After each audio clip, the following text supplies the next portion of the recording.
Hey, what's up, party pagans? My name is Jeremy Schumacher. I am a new face over here at the Atheopagan YouTube channel.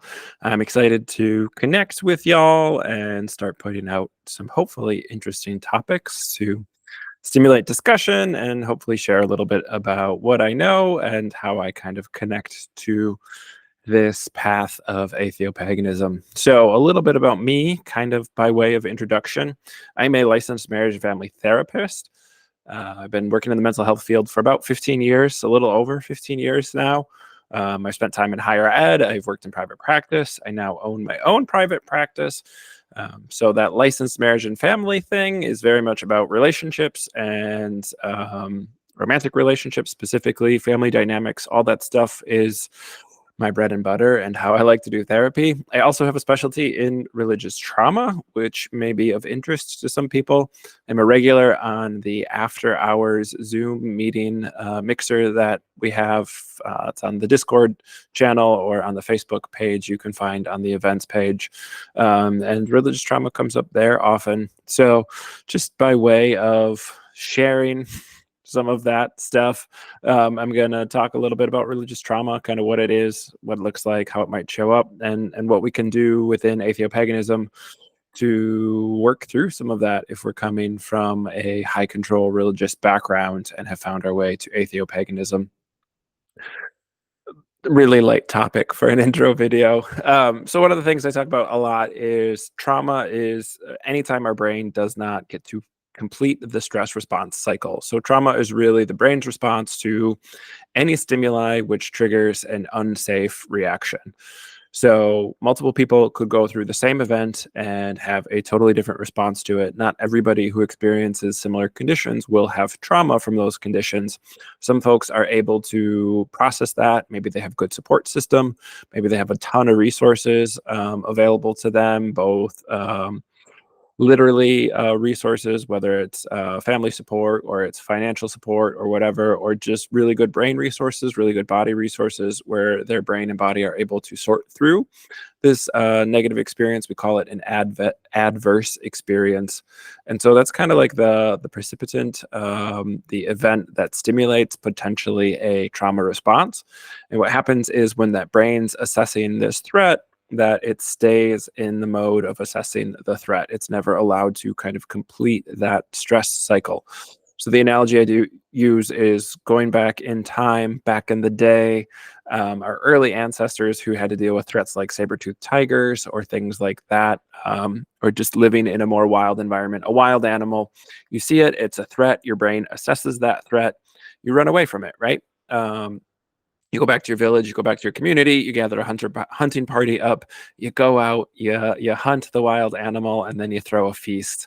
And so the threat to your safety is eliminated, you've connected to your community, and you have kind of this ritualistic, exciting thing to celebrate that you're safe again. That's what I use as kind of a simple example, but it hits all the points of what our brain really wants for that stress response cycle. And so at any point, if our brain gets interrupted or isn't able to work through all those steps, we could have a trauma response. Not all soldiers who go to war come back with PTSD. Not all first responders have PTSD symptoms. Not everyone who gets in a bad car accident is going to have PTSD. And I think those are the like big dramatic examples we think about as far as PTSD goes, as like the stuff we see in movies and on TV shows. I talk about that as capital T trauma, and the way that I kind of try and introduce trauma to people who maybe are like, my life hasn't been that bad, I don't have trauma. It's like little t trauma, those PTSD type traumas that we see in shows and movies isn't what affects everyone. Obviously, with something like religious trauma, you could have something like that, physically abusive, sexually abusive, emotionally abusive, mentally abusive, like horrific stories of abuse obviously have come out of most, if not all, of the major religious traditions. So certainly that what we consider classic PTSD type setup is available, but also being raised with some toxic theology ideas of original sin. You are a flawed human being and you are bad because you are human.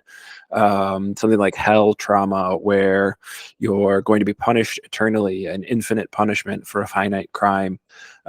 Things like purity culture, where having normal, natural sexual desire is bad or wrong before a certain context, like marriage, or anything outside of monogamy being this bad or wrong thing that you're sinful for, you're bad, you're filthy rags. I was raised evangelical, so I have this kind of that NIV translation of the Bible in my head when I think about these things. So all those things can trigger an environment where we don't feel safe. Think about anytime you screw up, you're going to get eternal punishment for that. For a little kid who's very imaginative, that idea of like, I need to be perfect or I burn forever in this hell environment, like, yeah, that can be trauma inducing because your brain isn't able to get to a place of feeling safe. Because with these toxic theologies, there's never enough because the church uses it to control people to get them to stay in the church. And so when you're looking at something like that, it makes sense where when we look at it from a lens of safety, that safety, that stress response cycle gets interrupted and we're not able to work all the way through it. So multiple people could be raised in a similar faith tradition, have similar things taught to them, and one of them is going to have trauma and one of them isn't. Again, it a lot depends on how our brain responds to that stressful stimuli. So I think a lot of examples just kind of rushed through there, but there's a lot of ways in which this can happen. This can happen sitting in a church organization. This can happen in a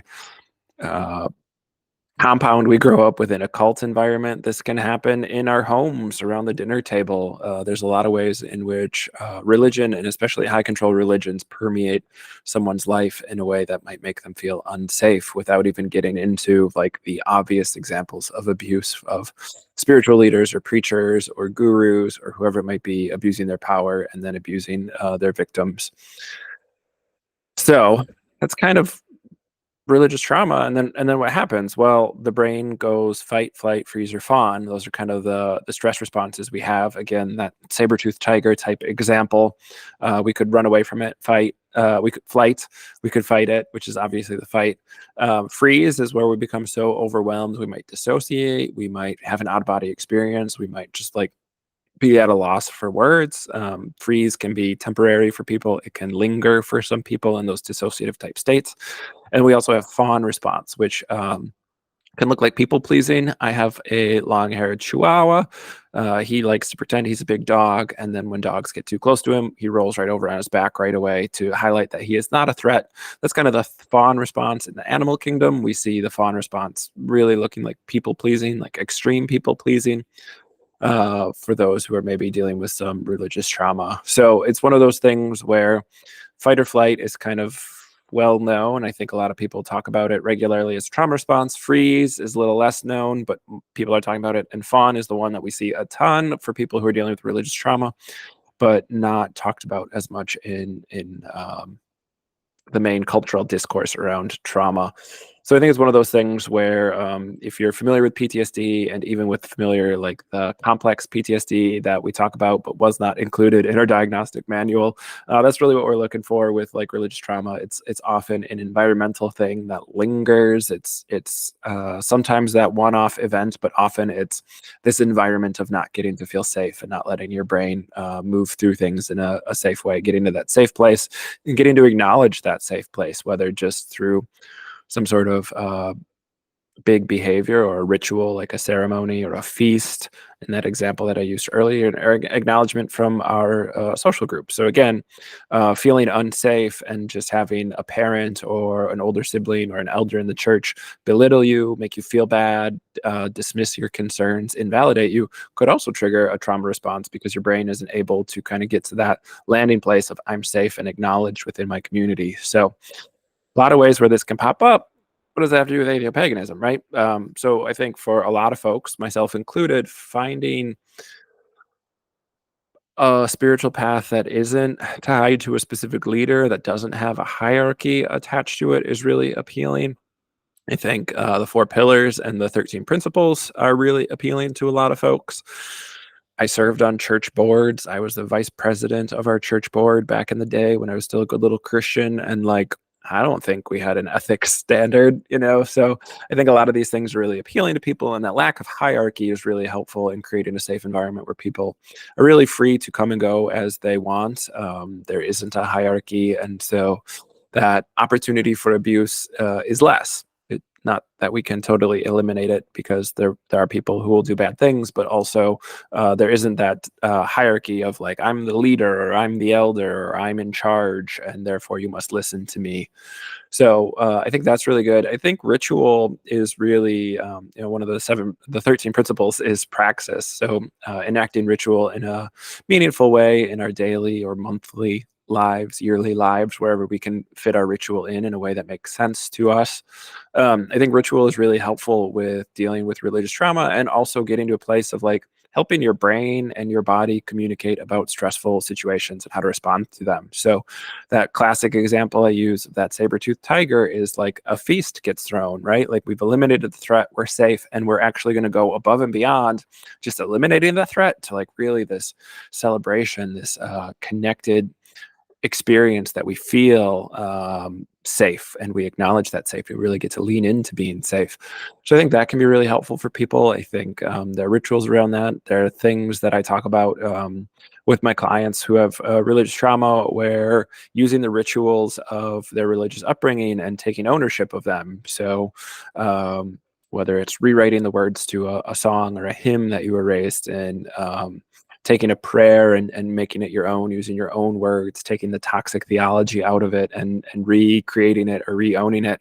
I think things like something like these elements that get used within the church a lot are water, with things like baptism, religions that practice baptism, having a ritual around water, around rebirth. Like, religion doesn't own these things. It didn't come up with these ritual ideas. It just was a response to our normal, natural human psyche around tying elements or symbols, materialistic items that our body can interact with, to these intellectual or spiritual ideas. And so I think something like a rebirth ritual could be really helpful for people. I think there are ways that people can come out as atheist or pagan, who can really ritual it up and make it really meaningful to people. Again, our brains are wired to respond well to ritual. Our brains are wired to respond to community, especially if that community is safe for us. And so engaging with our communities, our chosen families, our safe spaces in a ritual that's meaningful to us can be a really powerful thing.